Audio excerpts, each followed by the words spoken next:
దేవునికి మహిమ కలుగునుగాక. ప్రియమైన దేవుని పిల్లారా,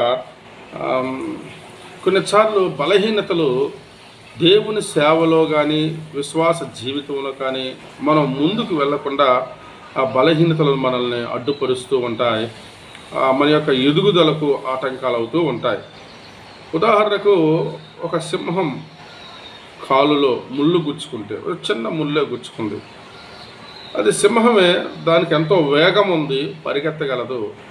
కానీ ఒక చిన్న ముళ్ళు అదేమి అంత పెద్ద నొప్పి లేకపోవచ్చేమో కానీ దాని వేగాన్ని తగ్గించేసింది. ఆ పులి యొక్క వేగం, లేదా సింహం కావచ్చు, వాటి కాలులో ఉన్న ముళ్ళు దాని వేగాన్ని తగ్గించేసింది. వెళ్తుంది, ఎట్టగట్ట వెళ్తుంది, కానీ దానిలో ఉన్న వేగం తగ్గిపోయింది. అలాగే ఒక ఏనుగుకి ముళ్ళు గుచ్చుకుంటే దానిలో ఉన్న బలం తగ్గిపోయింది, నడుస్తుంది, కుంటుతూ నడవాలి.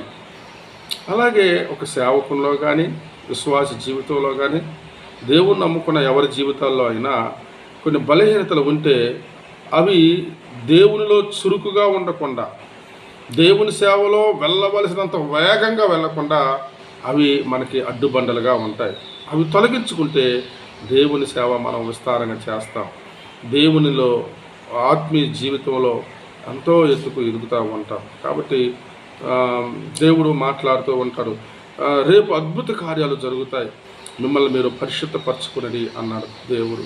కాబట్టి అద్భుతాలకి పరిశుద్ధమైన జీవితానికి ఏమిటి సంబంధం అంటే, గొప్ప గొప్ప కార్యాలు మన జీవితంలో జరగాలంటే ఒక పరిశుద్ధమైన జీవితం మనకి అవసరం. దేవుని పిల్లారా, ఆ ముళ్ళు అది ఆ పెద్ద ప్రమాదం కాకపోవచ్చేమో, అందరికి అగపడకపోవచ్చేమో, కానీ ఆ సింహం వేగాన్ని అది తగ్గిస్తుంది. మనం కూడా ఆత్మీయ జీవితంలో ఎంతో ఉన్నతమైన స్థాయిలో ఉండాలి. ఉండటానికి కారణాలు ఇలాంటివి కొన్ని బలహీనతలు ఉండటం ద్వారా మనం చేయవలసినంత దేవుని సేవ చేయలేము, ఎదగవలసినంత ఆత్మీయ జీవితంలోనికి ఎదగలేము.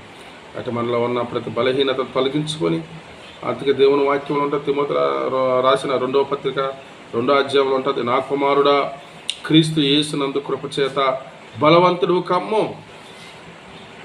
మనం బలవంతులం కావాలి.